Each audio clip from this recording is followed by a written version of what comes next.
जय श्री कृष्ण। द्वितीय अध्याय। अविनाशी तु तत्विधि येन सर्वम् इदं ततं विनाशम अव्ययस्य अस्य न कश्चित् कर्तुम अर्हति। जो सारे शरीर में व्याप्त है उसे ही तुम अविनाशी समझो। उसे अव्यय आत्मा को नष्ट करने में कोई भी समर्थ नहीं है। तात्पर्य: इस श्लोक में संपूर्ण शरीर में व्याप्त आत्मा की प्रकृति का अधिक स्पष्ट वर्णन हुआ है। सभी लोग समझते हैं कि जो सारे शरीर में व्याप्त है वह चेतना है। प्रत्येक व्यक्ति को शरीर में किसी अंश या पूरे भाग में सुख या दुख का अनुभव होता है, किंतु चेतना की यह व्याप्ति किसी के शरीर तक ही सीमित रहती है। एक शरीर के सुख तथा दुख का बोध दूसरे शरीर को नहीं हो पाता। फलतः प्रत्येक शरीर में व्याप्त व्यष्टि आत्मा है। इस आत्मा की उपस्थिति का लक्षण व्यष्टि चेतना द्वारा परिलक्षित होता है। इस आत्मा को बाल के अग्रभाग के 10,000वें भाग के तुल्य बताया जाता है। श्वेतास्वर उपनिषद में उसकी पुष्टि हुई है। बालाग्रस्त भाग्यशय सतधा कल्पितस्य च भागो जीव सविघे जाना चत्याय कल्पते। यदि बाल के अग्रभाग को 100 भागों में विभाजित किया जाए और फिर इनमें से प्रत्येक भाग को 100 भागों में विभाजित किया जाए, इस प्रकार के प्रत्येक भाग की माप आत्मा का परिमाप है।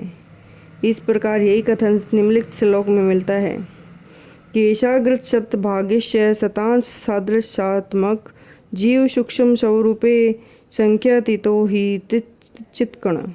आत्मा के परमाणुओं के अनंत कण हैं जो माप में बाल के अगले भाग की नोक के 10,000वें भाग के बराबर हैं। इस प्रकार आत्मा का प्रत्येक कण भौतिक परमाणुओं से भी छोटा है और ऐसे असंख्य कण हैं। यह अत्यंत लघु आत्मा स्फुलिंग भौतिक शरीर का मूल आधार है और इस आत्मा स्फुलिंग का प्रभाव सारे शरीर में उसी तरह व्याप्त होता है जिस प्रकार किसी औषधि का प्रभाव व्याप्त रहता है। आत्मा की यह धारा सारे शरीर में चेतना के रूप में अनुभव की जाती है। यही आत्मा के अस्तित्व का प्रमाण है। सामान्य से सामान्य व्यक्ति भी समझ सकता है कि भौतिक शरीर चेतना रहित होने पर मृतक हो जाता है। शरीर में इस चेतना को किसी भी भौतिक उपचार से वापस नहीं लाया जा सकता। अतः यह चेतना भौतिक संयोग के फलस्वरूप नहीं अपितु आत्मा के कारण है। मुंडक उपनिषद में सूक्ष्म आत्मा की ओर अधिक विवेचना हुई है। एषोऽणुरात्मा चेतसा वेदितव्यो यस्मि प्राण पंचधा संविवेश प्राण निश्चित श्रवमोत्प्रजानाम यस्मिन् विशुद्धे विभव तेष आत्मा। आत्मा आकार में अणुतुल्य है जिसे पूर्ण बुद्धि के द्वारा जाना जा सकता है। यह अणु आत्मा 5 प्रकार के प्राणों में तैर रहा है: प्राण, अपान, व्यान, समान और उदान। यह हृदय के भीतर है और देहधारी जीव के पूरे शरीर में अपने प्रभाव का विस्तार करता है। जब आत्मा को 5 वायु के कल्मश से शुद्ध कर लिया जाता है तो यह आध्यात्मिक प्रभाव प्रकट होता है। हठ योग का प्रयोजन विविध आसनों द्वारा उन 5 प्रकार के प्राणों के नियंत्रित के लिए किया जाता है जो आत्मा को घेरे हुए है। यह योग किसी भौतिक लाभ के लिए नहीं अपितु भौतिक आकाश के बंधन में अणु आत्मा की मुक्ति के लिए किया जाता है। इस प्रकार अणु आत्मा को सारे वैदिक साहित्य ने स्वीकारा है और प्रत्येक बुद्धिमान व्यक्ति अपने व्यावहारिक अनुभव से इसका प्रत्यक्ष अनुभव करता है। केवल मूर्ख व्यक्ति ही इस अणु आत्मा को सर्वव्यापी विष्णु तत्व के रूप में सोच सकता है। अणु आत्मा का प्रभाव पूरे शरीर में व्याप्त हो सकता है। मुंडक उपनिषद के अनुसार यह अणु आत्मा प्रत्येक जीव के हृदय में स्थित है। चूँकि भौतिक विज्ञानी इस अणु आत्मा को माप कर सकने में असमर्थ है, अतः उनमें से यह कुछ अनुभव करते हैं कि आत्मा है ही नहीं। व्यष्टि आत्मा तो निस्संदेह परमात्मा के साथ हृदय में है। इसलिए शारीरिक गतियों की सारी शक्ति शरीर के इसी भाग से उद्भूत है। जो लाल रक्त कणों फेफड़ों से ऑक्सीजन ले जाते हैं वे आत्मा से ही शक्ति प्राप्त करते हैं। अतः जब आत्मा इस स्थान से निकल जाता है, रक्तोत्पादक संलयन बंद हो जाता है। औषधि विज्ञान लाल कणों की महत्ता को तो स्वीकार करता है, किंतु वह यह निश्चित नहीं कर पाता कि शक्ति का स्रोत आत्मा है। जो भी हो, औषधि विज्ञान यह स्वीकार करता है कि शरीर की सारी शक्ति का उद्गम स्थल हृदय है। पूर्ण आत्मा के ऐसे अणुकणों की तुलना सूर्य प्रकाश के कणों से की जाती है। इस सूर्य प्रकाश से असंख्य तेजोमय अणु होते हैं। इस प्रकार परमेश्वर के अंश उनकी किरणों के परमाणु स्फुलिंग है और प्रभा पराशक्ति कहलाते हैं। अतः चाहे कोई भी वैदिक ज्ञान का अनुगामी हो, आधुनिक विज्ञान का, वह शरीर में आत्मा के अस्तित्व को नकार नहीं सकता। भगवान ने स्वयं भगवद गीता में आत्मा के इस विज्ञान का विशद वर्णन किया है। अंतवंत इमे देहा नित्य शोक्ता शरीरिणी अनिश्यसिनो परमेयस्य तस्मादुशवय भारत। अविनाशी अप्रेम शाश्वत जीव के भौतिक शरीर अंत अवश्यभामी है। अतः हे भारतवंशी युद्ध करो। तात्पर्य, भौतिक शरीर स्वभाव से नाशवान है। यह तत्क्षण नष्ट हो सकता है और 100 वर्षों बाद भी। यह केवल समय की बात है। इसे अनंत काल तक बनाए रखने की कोई संभावना नहीं है। किंतु आत्मा इतना सूक्ष्म है कि इसे शत्रु भी नहीं देख सकता, मारना तो दूर रहा। जैसा कि पिछले श्लोक में कहा गया है, ये इतना सूक्ष्म है कि कोई इसके मापने की बात सोच भी नहीं सकता। अतः दोनों ही दृष्टि से शोक का कारण नहीं है, क्योंकि जीव जिस रूप में है न तो उसे मारा जा सकता है, न ही शरीर को कुछ समय तक या स्थायी रूप से बचाया जा सकता है। पूर्ण आत्मा के सूक्ष्म कण अपने कर्म के अनुसार ही यह धारण करते हैं कि अतः धार्मिक नियमों का पालन करना चाहिए। वेदांत सूत्र में जीव को प्रकाश बताया गया है, क्योंकि वह ब्रह्म प्रकाश का अंश है। जिस प्रकार सूर्य का प्रकाश सारे ब्रह्मांड को पोषण करता है, उसी प्रकार आत्मा के प्रकाश से इस भौतिक देह का पोषण होता है। जैसे ही आत्मा इस भौतिक शरीर से बाहर निकल जाता है, शरीर सड़ने लगता है। अतः आत्मा ही शरीर का पोषक है। शरीर अपने आप ही महत्वहीन है। इसलिए अर्जुन का उपदेश दिया गया कि वह युद्ध करे, भौतिक शारीरिक कारणों से धर्म की बलि न होने दे।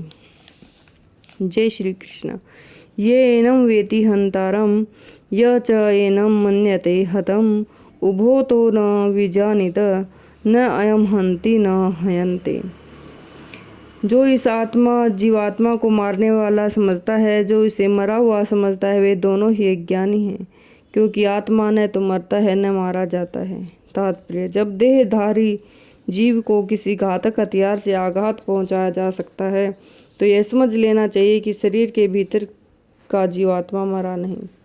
आत्मा इतना सूक्ष्म है कि इसे किसी तरह के भौतिक हथियार से मार पाना असंभव है। जैसे कि अगले श्लोकों में स्पष्ट हो जाएगा, न ही जीवात्मा अपने आध्यात्मिक स्वरूप के कारण बद्ध है, जिसे मारा जाता है या जिसे मरा हुआ समझा जाता है। वह केवल शरीर होता है, किंतु इसका तात्पर्य शरीर के वध को प्रोत्साहित करना नहीं है। वैदिक आदेश है, माँ इष्यातः सर्वाभूतानि, किसी भी जीव की हिंसा न करो। न ही जीवात्मा अवधेय है का अर्थ है कि पशु हिंसा का प्रोत्साहन दिया जाए। किसी भी जीव के शरीर का अनाधिकार हत्या करना निंदनीय है, राज्य तथा भगवद विधान के द्वारा दंडनीय है। किंतु अर्जुन को तो धर्म के नियमानुसार मारने के लिए नियुक्त किया जा रहा था, किसी पागलपनवश नहीं। न जायते म्रियते व कदाचि त्राये भूत्वा भविता व न भूय अजो नित्य शाश्वतो प्राण न हयन्ते हन्यमाने शरीर। आत्मा के लिए किसी भी काल में न तो जन्म है न मृत्यु है। वह न तो कभी जन्मा था, न एक जन्म लेता है, न जन्म लेगा।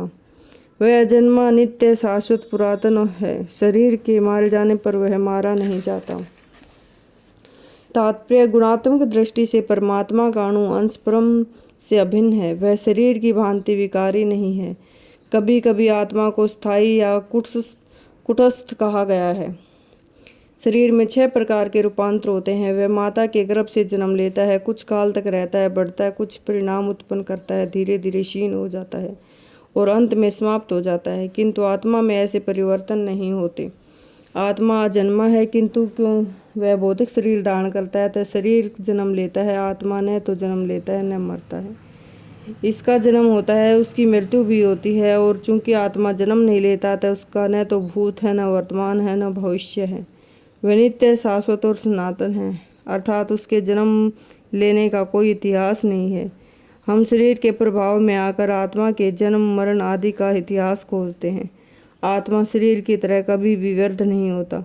अतः तथाकथित वृद्ध पुरुष भी अपने बाल्यकाल युवावस्था जैसी अनुभूति पाता है।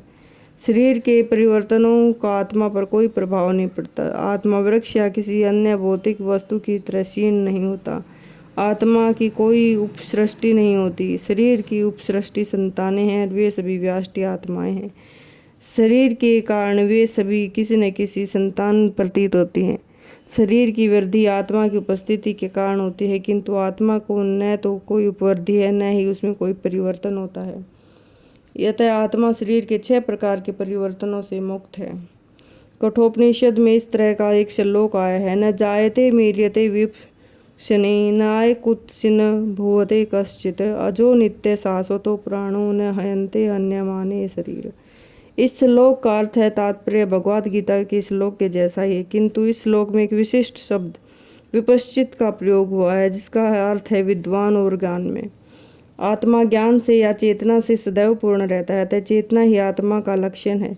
यदि कोई हृदयस्थ आत्मा को नहीं खोज पाता, तब भी वह आत्मा की उपस्थिति को चेतना की उपस्थिति से जान सकता है।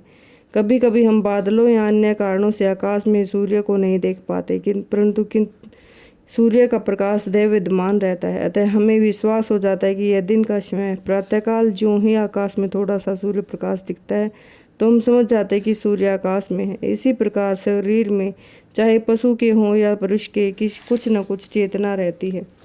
अतः आत्मा की उपस्थिति को जान लेते हैं, किंतु जीव की यह चेतना परमेश्वर की चेतना से भिन्न है, क्योंकि परम चेतना तो सर्वज्ञ है, भूत वर्तमान भविष्य के ज्ञान से पूर्ण। व्यष्टि जीव की चेतना विस्मरणशील है।